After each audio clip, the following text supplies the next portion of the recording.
Ready for a deep dive today? Always. We're going to tackle something really cool. Multi-level modeling. Mm.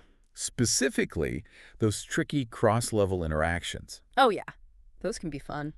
Our guide for this deep dive is, A real brain twister.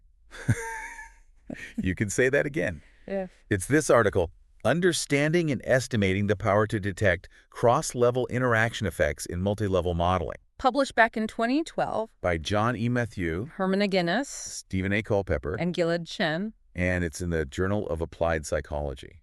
A classic. So why are we doing this deep dive? Why should our listener even care about this stuff? Oh. We're going to unpack what makes these interactions so hard to find statistically, Right. and what you, dear listener, need to know, not only to design better studies, Yeah. but to really be a more critical consumer of research Sure. findings. Because let's face it, These cross-level interactions, Yeah. they're at the heart of so many. important theories. Oh, absolutely. In psychology and management, from leadership styles, organizational culture, all that. But the challenge is, So many studies By being- missing real, meaningful interactions. just because They just don't have the power. the statistical power to detect them. Yeah. And that's what makes all this so interesting, right?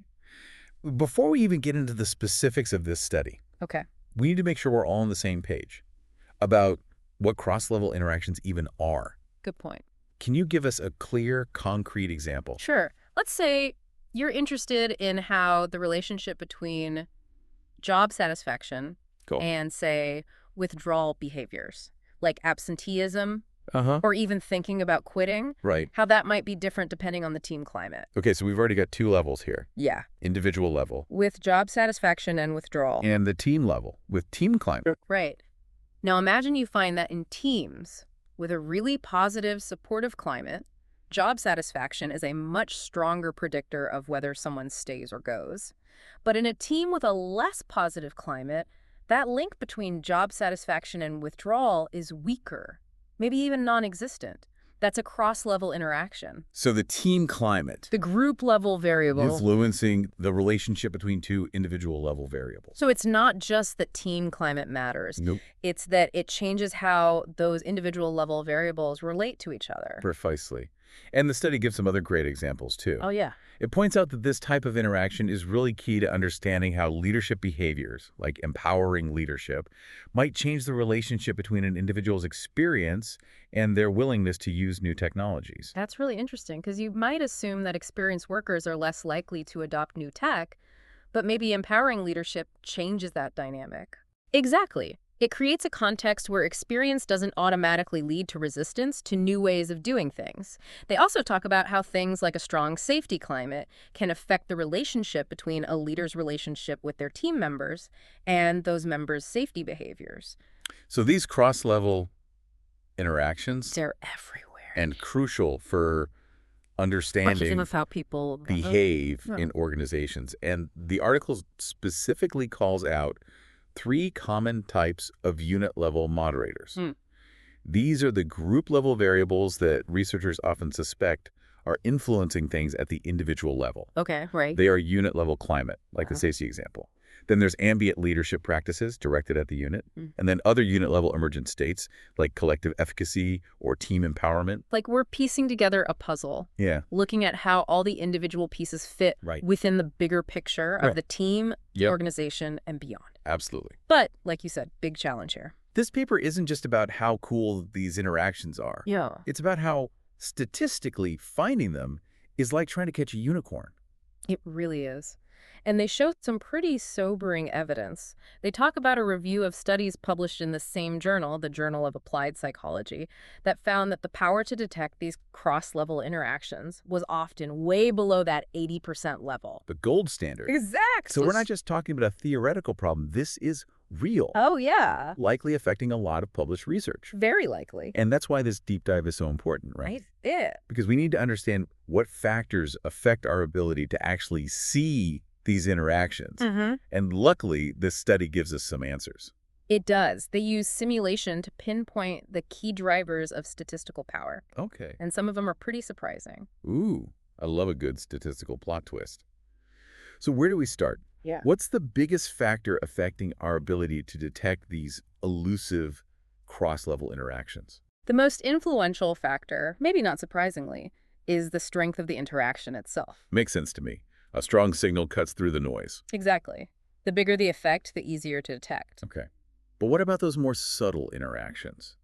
The ones that might be just as important, but harder to pin down. Things get more nuanced there. The second most important factor, almost as important as the size of the interaction itself, is the variability of those level 1 slopes. Remember, those slopes represent the relationships between individual level variables. Right, right. Like job satisfaction and withdrawal. Exactly. And we're looking at how much those relationships differ across different groups. So if the link between, say, job satisfaction and absenteeism varies wildly from team to team, Yeah. that actually boosts our chances of detecting the interaction. Exactly. Because that variability tells us that the group level variable, like in our example team climate, is really shaping how those individual level variables relate to each other. Got it. So more variability in those individual level relationships across groups equals a stronger signal that something's up at the group level. Right. Okay, now I know we can't talk about statistical power without talking about sample size. Right. The more data, the better. You'd think. But this study shows a twist. Level 1 sample size, meaning the number of individuals within each group, has a greater impact on power than level 2 sample size. What? You mean having more people per team is more important than having more teams overall? It does go against what a lot of people think, yeah. But think of it this way. If you're trying to understand how team climate influences individual behavior, having a really detailed picture of what's happening within each team is crucial. So if you have limited resources, it's better to focus on getting a larger sample size within each group, rather than spreading your data thin across a ton of groups. You got it. Interesting.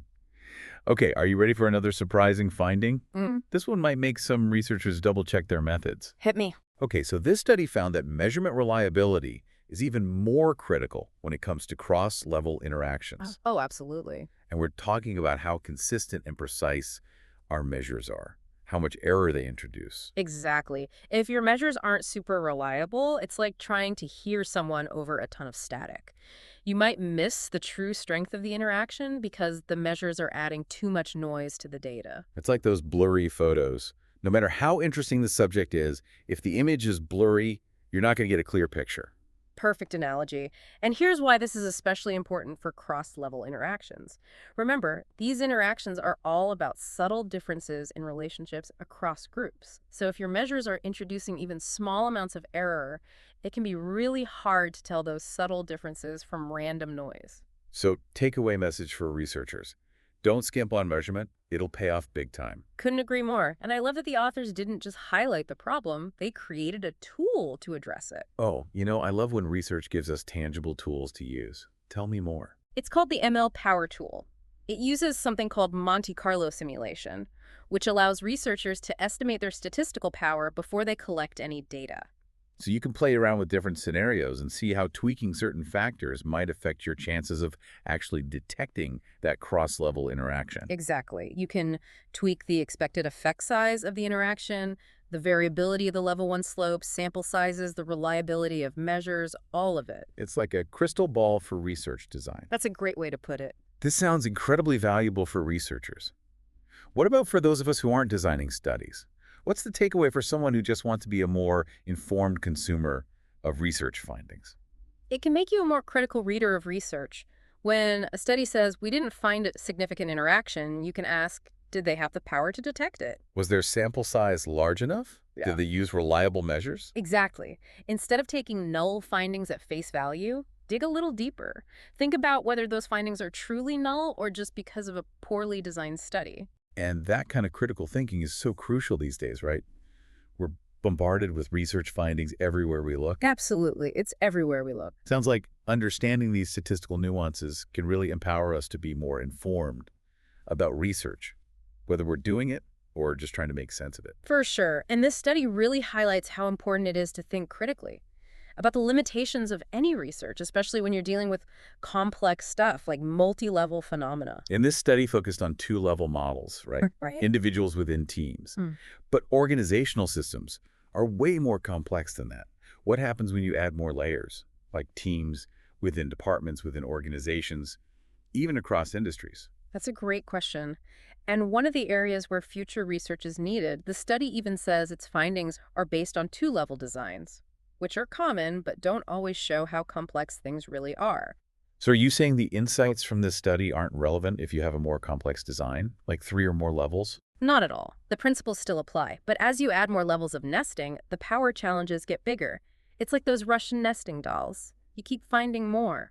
I love that. And each layer brings more variability, which, as we've learned, can make it even harder to isolate the effect you're interested in. Exactly. So we have to be even more careful about things like sample size at each level and measurement reliability. It's like each layer adds another dimension of complexity, Yeah. statistically and conceptually. So these insights are valuable, but they're just the tip of the iceberg when it comes to understanding power dynamics and more complex designs. Absolutely. It's a call to action for researchers to come up with new tools and techniques, ones that can help us deal with the challenges of these systems. Okay. And it reminds us all to think critically about research findings and to appreciate the limitations of any study. This has been a great deep dive into the world of cross-level interactions.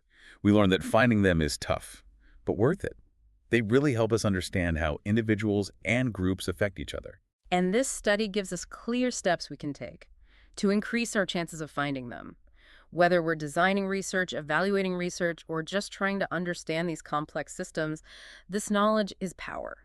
Big thanks to our listeners for joining us. We hope this deep dive gave you some new insights. And a new appreciation for rigorous, thoughtful research. And remember, when it comes to cross-level interactions, some statistical savvy and a healthy dose of skepticism are your best friends. Absolutely. Until next time, keep diving deep and keep asking those insightful questions.